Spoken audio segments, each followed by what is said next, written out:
I'm in pursuit of good sight and healthy living for all.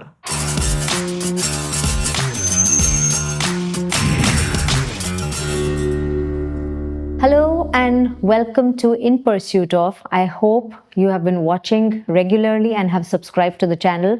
Today's guest is Ms. Tanuja Joshi, Managing Director of Venu Eye Institute. Welcome, Tanuja. Thank you so much. Thank you for inviting me. Thank you so much for being here. So, Tanuja, tell me, how does Venu Eye Institute ensure accessibility and availability of good eye care for the underprivileged and underserved communities? So, as an organization, we work at 3 levels. The first level, which is the tertiary teaching and referral hospital based in Delhi. It's an advanced eye care hospital which covers all the specialities. It's equipped with all the equipment. At the second level, which we call the secondary level, we have 4 rural hospitals in the states of Uttar Pradesh, Haryana, and Uttarakhand. And then we also have an extensive community outreach program where we organize OPD screening camps in rural areas and in the urban areas in the NCR of Delhi, around Delhi. And that's how we reach out to the underserved. We also, in the main hospital in Delhi, we also run a free OPD every day for people who cannot afford. What impact has the Institute's outreach program had on, reducing blindness and related eye issues? So till date, we have examined about 86 lakh patients, which is like almost 8.5 million, which is the population of Switzerland, or also the combined population of both Chennai and Calcutta. My goodness. We're very proud to say that 70% of all the patients that we have treated are from the poor or underprivileged background. So how do you measure impact? Just so I may understand, what do you mean by success means what? Success, one, means that the patients that we are treating, what is the post-operative results and what impact have we made in their quality of life. Right. The other also is that when we are going to these areas, over a period of time, we realize that the number of patients will decrease, the operable cases, because you have already catered to their needs. And then there'll only be the fresh add-ons. So backlog gets addressed, right, and then we move to other areas. And we've been expanding. Every year we take a stock of which are the areas where the surgeries are now coming down, and then we reach out to the newer areas. So number of surgeries actually come down at a steady rate? One of the ways of measuring is if you're going to the same community, the same geographical area, in the beginning you'll have the numbers will be higher because there's a backlog. And then there'll only be the add-on cases. Right. So then you realize that the number of surgeries have come down. Okay. And that is one of the indications that you'll know that the backlog is now being addressed.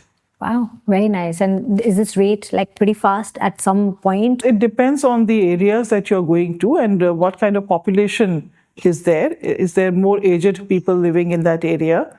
So for instance, there will be a difference between the urban slums and the rural areas, because in the urban slums, you have migratory population. Mm-hmm. So the elderly will be less. Right. But in the rural areas, there will be more elderly people that you'll come across. Very interesting. So is there any success story that you've had, where you would say that, in the community itself, where you would say that, wow, this is why we do what we do?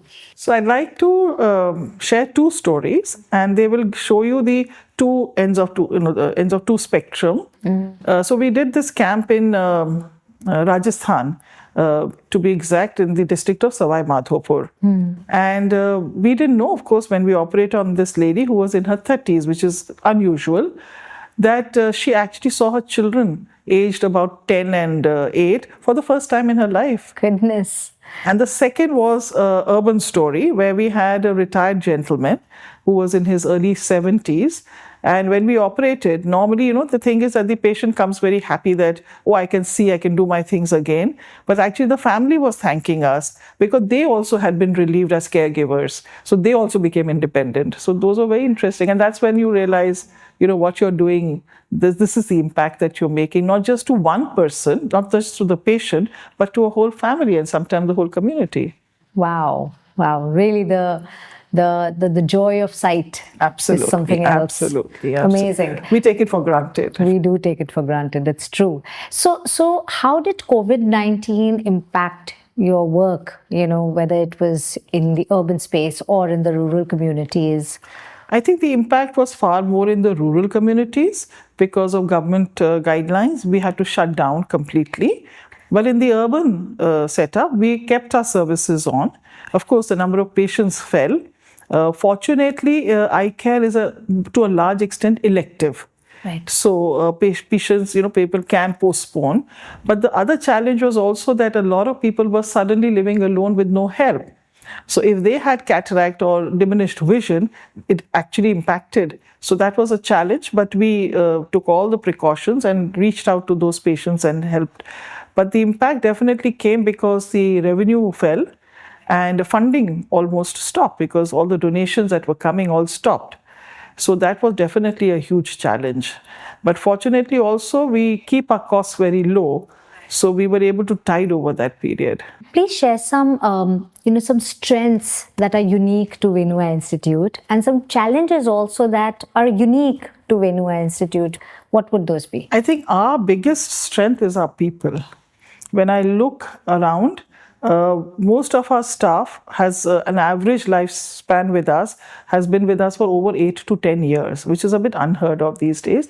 A large segment of them are also 20, 25 years with us.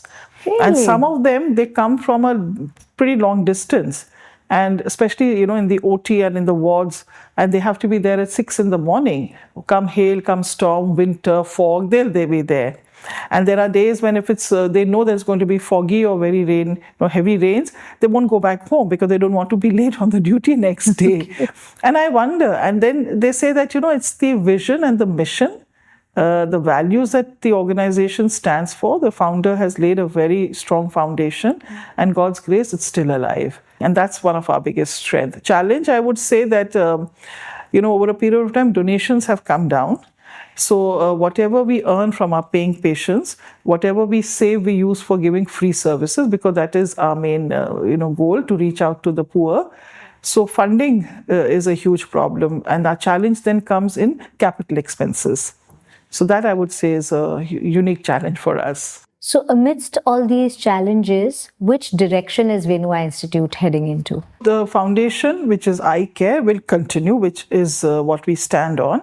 But from, even in the eye care scenario, from the disease pattern, if we look, 60% has been cataract and 20% has been refractive error.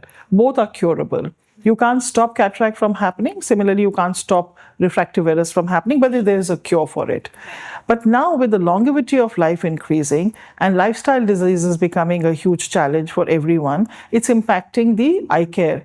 Really? Because one is that if we don't manage diabetes, for instance, post-op cataract results are affected. Also, diabetes affects, one of the first organs it affects is your eye. So diabetic retinopathy is becoming a huge challenge. It definitely has an impact on your retina, and that loss of sight we cannot restore back. So now we are also moving on to managing, and that's why I said, I'm in pursuit of also healthy living. So we are also now bringing in integrative medicine, where we have a geriatric specialist, we have a naturopath, because modern medicine and naturopathy both have to combine together to address the lifestyle disease challenges.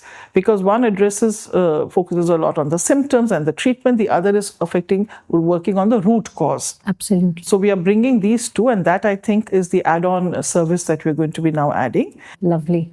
Well, Tanuja, thank you so much. It's nice to know more about the institute and where it's heading, and I hope people kind of realize how their lifestyle can be fixed to accommodate better eyesight. Thank you. Thank you so much. Thank you for watching, and I will continue my conversation with Tanuja Joshi of Venu Eye Institute. Stay tuned.